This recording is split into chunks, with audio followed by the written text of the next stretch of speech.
At 18, she was given, still a virgin, to a widowed rancher with 3 children. What happened shocked all. Wyoming, winter of 1878. The wind swept across the barren plains like a blade, slicing through the skeletal trees and howling against the battered siding of a sagging farmhouse. Snow had begun to fall again, slow and deliberate, covering wagon ruts and boot prints, as if to erase all signs of passage. Laura May stood on the crooked wooden porch, her small hands buried in the coarse wool of her shawl. She did not shiver, though the wind was merciless. Her eyes, wide and dry, stared out into the whiteness, as if hoping something, anything, might rise out of it to stop what was coming. Inside the house, her uncle leaned against the hearth, one boot resting on the stone edge like a man who still thought himself powerful. He was thick-bodied and bitter. His face seemed etched with years of regret and resentment. Across from him stood a taller man in a worn trail coat dusted with snow. Clayton Ward, 36, widowed.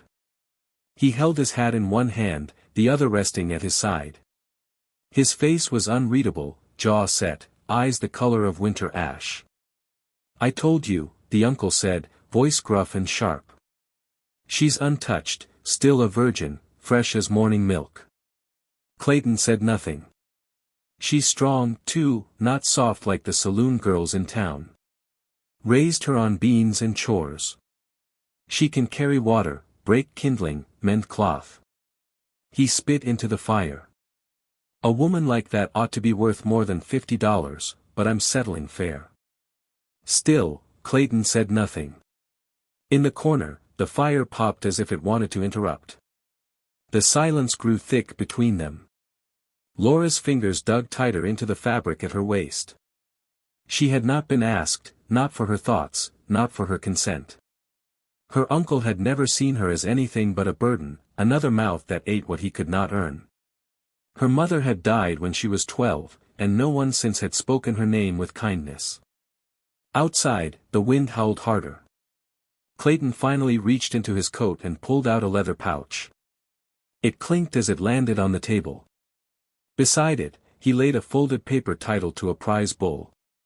"We're square," the uncle said, rubbing his hands greedily. "She's yours now." Clayton nodded once, turned toward the door, and stepped outside. Laura followed. She did not look back at the house. There was nothing left in it worth remembering. She stepped down the warped porch steps and into the snow beside him. He did not offer his arm. He did not ask if she needed a blanket. The wagon was simple, covered, no decoration, no comfort. She climbed in silently. He followed. When the door closed, the world outside dulled to a muffled hush. Inside the silence was deafening. Clayton took the reins and gave a low click.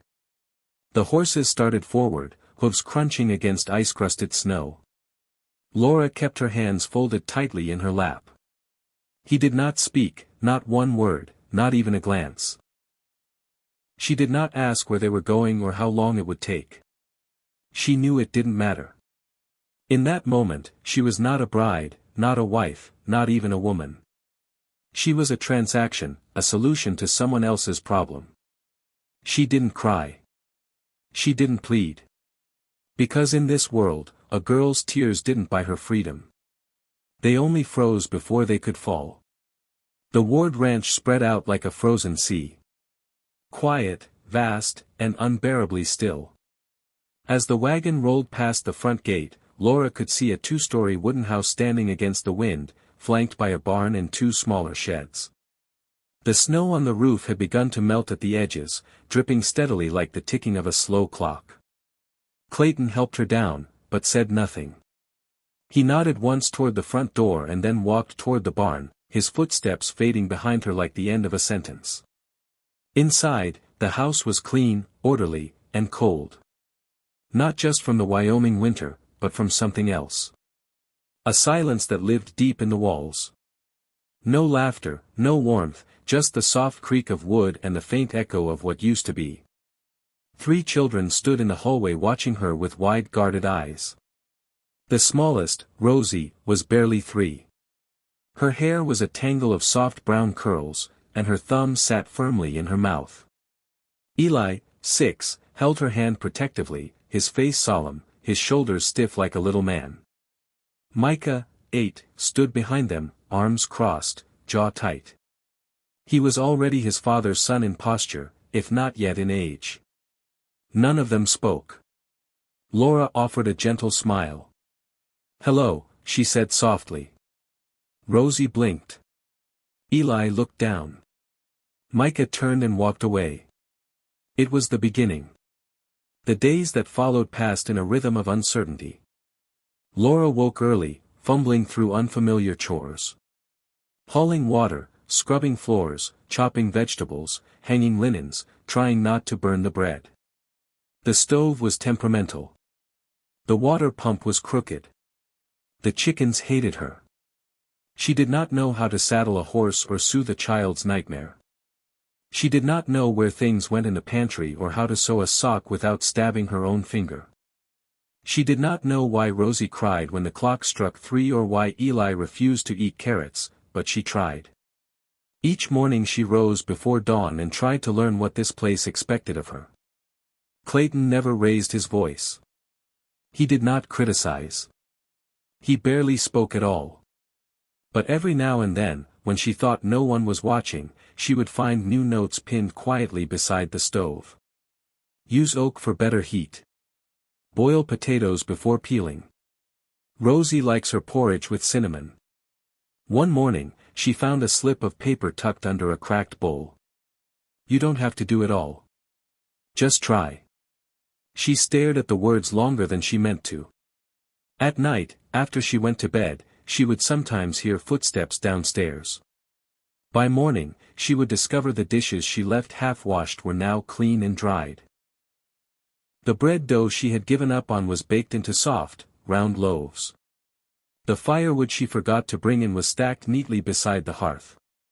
He never said a word about it. The children remained distant. Rosie often hid under the table. Eli hovered by windows. Micah stayed outside long after dark, chopping wood as if it were the only thing that made sense anymore. One evening after the children had gone to bed, Laura baked small rounds of honey bread. She placed one on a chipped plate and left it outside Micah's door. He hadn't said a single word to her in 3 weeks. The next morning, the plate was gone, and in its place was a single pine cone painted with black ink as if by a child's hand. She didn't ask. He didn't mention it, but something small shifted.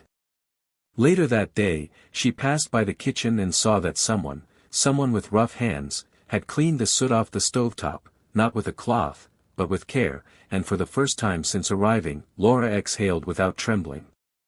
The sickness came without warning. One morning, Rosie refused her porridge. By midday, her cheeks burned with fever, and her tiny body shook beneath her blankets. She whimpered when touched and cried softly in her sleep, calling out for someone who no longer existed. Laura did not panic. She could not afford to. She folded warm towels, soaked them in water boiled with crushed mint leaves she found in the pantry, and laid them gently across Rosie's forehead. She stripped the girl's dress and curled beside her in bed, wrapping her own arms around her like a cocoon. Her own body offered what warmth the fire could not. For 3 nights, Laura did not sleep. She held Rosie when the child cried, sang to her when the coughing rattled her chest and whispered soft prayers no one taught her just to fill the silence. When Rosie's throat went dry and her lips cracked, Laura dipped her fingers into honey water and placed drops onto the girl's tongue one by one. On the 3rd night, sometime after midnight, she glanced toward the window. Clayton stood outside. Snow clung to the shoulders of his coat, but he made no move to enter. His face was unreadable, but his eyes, those distant gray eyes, had changed. He stood there watching, unmoving, while Laura rocked his daughter in her arms like something precious. He left without a word. The next morning, Rosie's fever broke. Her breathing softened. She opened her eyes and blinked slowly, lips chapped, but no longer trembling. When Laura offered her a sip of water, the child drank, then clutched weakly at her sleeve. "Thank you, Mama Laura," she whispered. The words struck like thunder in a quiet sky. Laura smiled gently, brushed a curl from Rosie's damp forehead, and said nothing. That night, Laura told the children a story by the fireplace, a tale about a coyote who stole the stars and had to put them back one by one. Rosie sat in her lap. Eli leaned against her knee. Micah sat apart, silent, but watching. Afterward, she tucked Rosie in and kissed her brow. The little girl didn't resist. She reached up and held Laura's hand until she drifted to sleep. Still, Micah kept his distance. He helped his father with the horses, cleaned the barn, chopped wood, and barely spoke to her at all. Laura respected it. She didn't force kindness where it wasn't yet welcome. But one cold morning, just after the first thaw, she walked out to the field behind the house with a bundle of small branches in her arms. The grave marker there had been forgotten, weather-worn, and crooked. Clara Ward, beloved wife and mother. No flowers, no offering, just a name carved into old wood.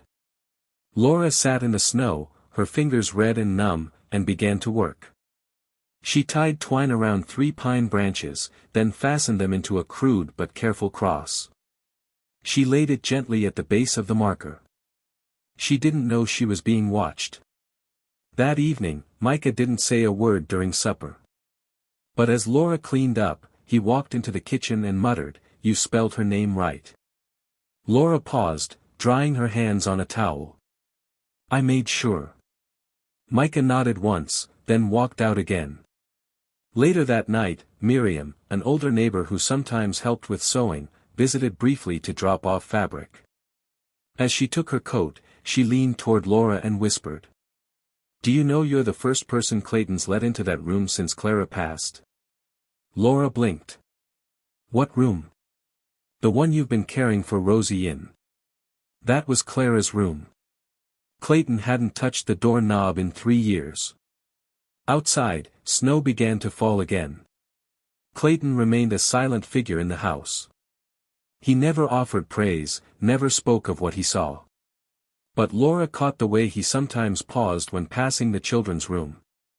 How he stood a moment longer outside the kitchen when she laughed at one of Eli's jokes. How his hand brushed the door frame after she walked through as if grounding himself to the space she had just occupied. And more than once, when she looked up suddenly, she caught his eyes on her, soft, uncertain, searching.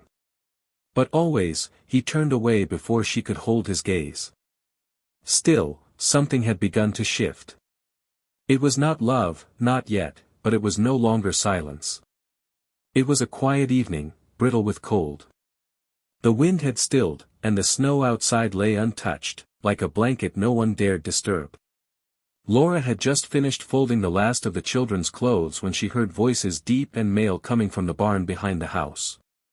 Curious but cautious, she stepped out onto the porch and followed the low rumble to the side of the barn.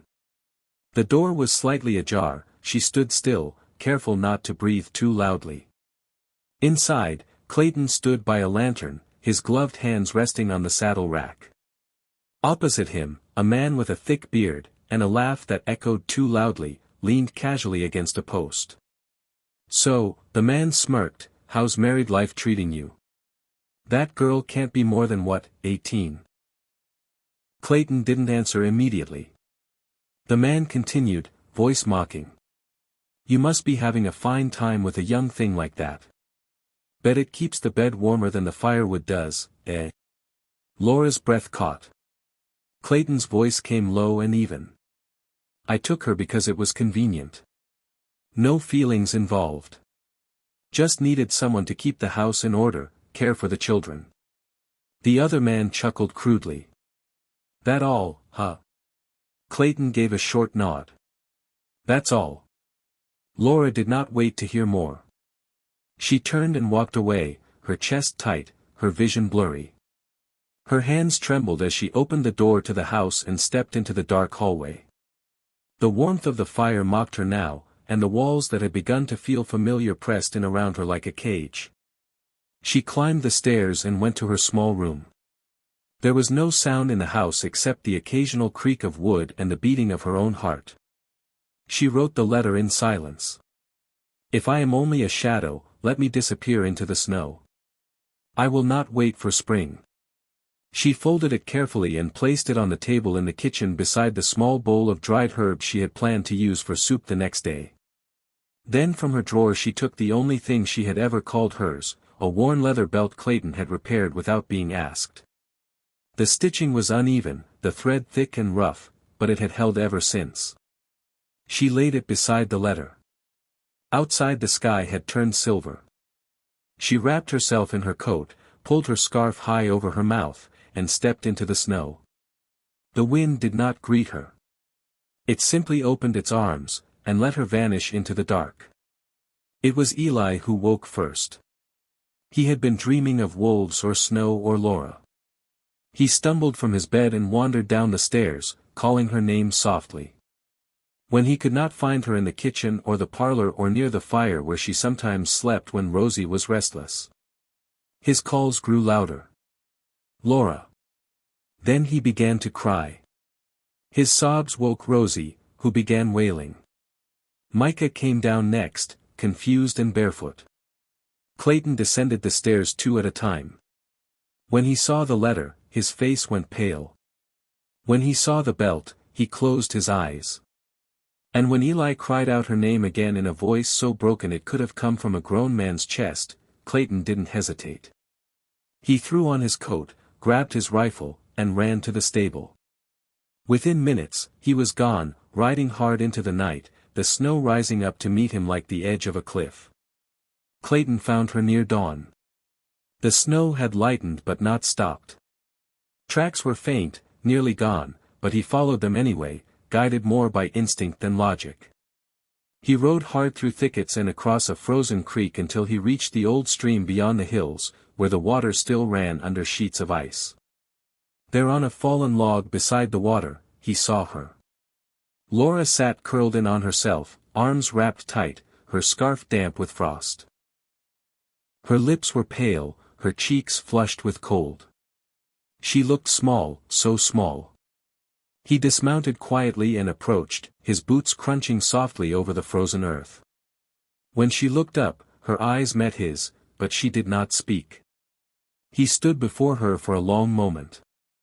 Then, without a word, Clayton dropped to one knee in the snow. The breath caught in her throat. He didn't yell, didn't demand, didn't scold. Instead, his voice came rough, quiet, and broken. I didn't mean for you to hear that. She looked away. I said it to shut him up, he went on. He was making jokes about you and me. I thought I was protecting your name. He swallowed hard, but I hurt you instead. Laura didn't answer, her hands shook in her lap. Clayton took a breath, his shoulders trembling. Then he said the words like a man digging up something long buried. I don't know how to love, right? He whispered. I didn't grow up with it. And when Clara died, I sealed the door shut and threw away the key. I thought that was safer for everyone. His voice cracked. But then you came, he said, eyes shining now. And somehow, without asking for a thing, you gave everything. You made Rosie laugh again. You made Eli sleep without waking up crying. Micah watches you like he's afraid you'll disappear. A tear slipped down his cheek, startling in its simplicity. You made this house breathe again. He lowered his head. And I never once said thank you. Laura blinked, lips trembling but still silent. I don't want you to leave, he said. But if you do, I won't stop you. Just tell me you'll be warm, that you'll be safe. She stared at him, at the man she had feared, then endured, then slowly come to understand. And finally, she whispered, I didn't want you to love me. I just wanted to matter. Clayton looked up at her. You do, he said. More than you know. The tears came then, quiet, slow, and freeing. Laura reached out, and he rose from the snow to meet her. In his arms, the cold melted away. There were no promises made, no vows exchanged, just the silence between two people who had stopped running and started listening. Spring returned to Wyoming quietly. The snow gave way to soft green shoots, and the hills rolled out their colors like a quilt. Yellows, blues, pinks scattered among tall grasses. On one such morning, as mist clung low over the pasture, Clayton saddled 2 horses without saying why. "Ride with me," he said simply, handing Laura the reins. She didn't ask questions. She had learned with him. Silence often carried more meaning than words. They rode side by side through the open land, past the grazing cattle and the ridge where Micah liked to fly paper kites. The wind brushed gently across her face, and for a moment it felt like the land was breathing again. He led her to a clearing she'd never seen before. A wide open field blanketed in wild flowers, golden poppies, purple asters, blue columbine, the earth swayed with the wind like a lullaby. Laura dismounted first, her boots sinking into soft ground. "It's beautiful," she said softly. Clayton nodded, dismounting beside her. His face was unreadable, but his hand was steady as he led her a few steps further to a spot where a small stone marker sat beneath a twisted oak tree. The bark was old, the branches thick and sheltering. She read the name carved into the stone. Clara Ward, beloved wife, mother, keeper of peace. Clayton removed his hat. This was her favorite place, he said after a moment. She used to bring the children here when they were babies. Said this field made her believe in heaven more than any church pew ever could. Laura remained quiet, her hands folded respectfully before her. "I scattered her ashes here," he said. 3 years ago, promised I wouldn't let the land forget her." The wind picked up again, soft and cool. Laura turned toward him, but he was already reaching into his coat pocket. From the lining, he pulled a small cloth bundle. He handed it to her carefully, like something fragile. Inside was a string of pearls, slightly yellowed with age, but polished and warm in her hand. "It belonged to my mother," he said. "She gave it to Clara on our wedding day. Said it should stay in the family, passed down to the woman who would raise the next Ward children." Laura stared at the necklace, breath caught in her chest. "I didn't give it to you when we married," he continued. "Because I didn't see it as a marriage. I saw it as survival." He looked her in the eyes now, steady, open. "But now," he said, "I see you waking up before sunrise to tend to Rosie's curls. I see the way Eli looks for your nod before feeding the hens. And Micah, that boy hasn't called anyone mama in years, but I think if he ever does again, it'll be you." Clayton reached for her hand. "Not forceful, just present. I want my children to grow up calling you mother," he said simply. There was no proposal, no dramatic gesture, no wine, no music, just wild flowers swaying in the wind, the whisper of trees overhead, and the warm warmth of a man finally laying his heart bare. Laura didn't speak. She couldn't. But she took the pearls with trembling fingers and placed them around her neck. And when she looked back at Clayton, her eyes were filled with something neither of them dared name, but both understood completely. The storm rolled in without warning. By mid-afternoon, the sky had darkened to an angry gray, and the wind howled across the prairie like a wounded animal. The horses, usually calm in their pens, grew restless, snorting, stomping, eyes wide with instinctive fear. Laura was in the kitchen when she heard the scream. It wasn't a long one, just a sharp cry that cut through the wind and pierced the walls like a blade. She dropped the ladle in her hand and ran out barefoot into the yard. Rosie followed close behind, clutching her little doll, confused and frightened. Outside, Eli stood crying near the barn doors, his knees scraped, his small arms trembling. "It's Micah," he sobbed. He pushed me away from the horse. It was mad." Clayton had already mounted his horse by the time Laura scooped Eli into her arms. He didn't say a word. His face was white as bone, his jaw tight. He galloped toward the far end of the pasture where the mustangs were kept. By the time they found Micah, the boy was crumpled in the mud, motionless. Clayton lifted him with trembling arms, holding him close to his chest. The boy's head lolled. Blood streaked his temple. His boots dangled like dead weight. "Micah." "No, no, no," Clayton muttered, pressing his cheek to his son's forehead. They rode hard back to the house, and for days the ranch was locked in silence. The doctor came and went, shaking his head. "He's young, strong, but the brain. Well, sometimes it takes time." Time. Laura sat by his bed day and night. She barely ate. She barely slept. She read from a small leather-bound Bible, sometimes aloud, sometimes just moving her lips in silent prayer. Clayton couldn't stay in the room long. Every time he looked at his son, he seemed to collapse inward. "I never should have let him work the corral," he said once, his voice. "He's just a boy. I wanted to make him strong, but I broke him." "You didn't," Laura said gently. "He tried to save his brother. That's strength." But Clayton only shook his head and walked away. On the fourth night, as the wind outside quieted and the lamps burned low, Laura leaned close to Micah's ear. Her voice was barely above a whisper. "We're all waiting on you, sweetheart. Rosie made a drawing today with your name on it. Eli's been sleeping with your boots by his bed, and your father, he blames himself for everything." She reached out, brushed a lock of hair from his forehead, and her tears fell on the pillow beside him. "You're not allowed to give up on us, Micah Ward. Not when we finally learned how to love again." The room was still. Then his hand twitched. Laura gasped. She leaned in, heart pounding. His eyelids fluttered, then opened slowly, blurry, confused, but awake. "Micah," she whispered, voice cracking. "Micah, can you hear me?" He blinked, eyes finding hers. Then with a weak raspy voice, he asked, "Mama, did you cry for me?" Laura's hand flew to her mouth. As the tears came faster, she nodded, unable to speak.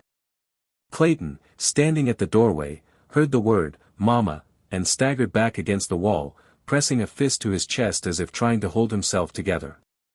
The boy had come back, but more than that, he had chosen her. The wedding was small. There were no musicians, no grand procession, no long tables or city guests, just the wind rustling over the field of wild flowers, and the sun warming the soft earth beneath their feet.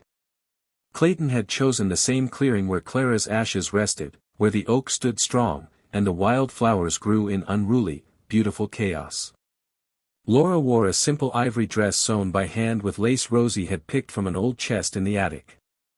Her dark hair was braided down her back, and around her neck, she wore the same pearl necklace Clayton had given her weeks before. Micah stood tall beside his father in a neatly pressed vest, a boutonniere pinned crookedly to his chest by Eli. Rosie wore a flower crown, and clutched her bouquet upside down, humming a tune only she seemed to know. Each child held one of Laura's hands as she stepped into the field. And Clayton, waiting beneath the oak tree in a crisp white shirt and vest that hadn't seen daylight in years, smiled, the kind of smile that made the years fall off his face. "I never thought I'd stand here again," he said when she reached him. "But I thank God I am." The preacher from the nearby town read a short passage about second chances, about love being patient and kind. But it was the vows that made everyone still. Clayton took her hands in his and spoke with the gravity of a man who had once lost everything. "I buried my heart under this tree," he said. "But you came and made it bloom again. You're not just the woman I married. You're the home I thought I'd never have again." Laura blinked back tears. "I wasn't looking for a family. I didn't know how to be anyone's wife or mother. But you, Clayton, you gave me the chance to try. And your children, they taught me how to stay." When they kissed, the wind picked up, sending petals swirling like confetti around them. It was Rosie who cheered first, clapping her little hands, and Micah who stepped forward and said with a solemn nod, "You look beautiful, Mama." Later that evening, the family shared a simple feast. Roast chicken, warm bread, wild berry pie. The laughter came easy, for once the house felt like it had always belonged to them all. But just as twilight began to soften the sky, a wagon appeared at the edge of the property. An old man, hunched and pale, stepped down slowly. Laura froze. It was her uncle. His face was sunken now, his hands shaking as he approached with a worn hat clutched against his chest. "I heard tell there was a wedding," he said quietly. "And I just wanted to say I did you wrong, girl. I sold you like you were a sack of flour, and God knows I've paid for it." Clayton stood close, silent, but watchful. "I don't expect forgiveness," the old man said, "but I needed to speak it out loud before I die." Laura looked at him a long while. "You took away my choice," she said, voice even. "But in a strange way, that road led me here." She stepped forward and placed a hand on his shoulder. "I forgive you, but I won't forget." He nodded, tears catching in the corners of his eyes. "That's fair."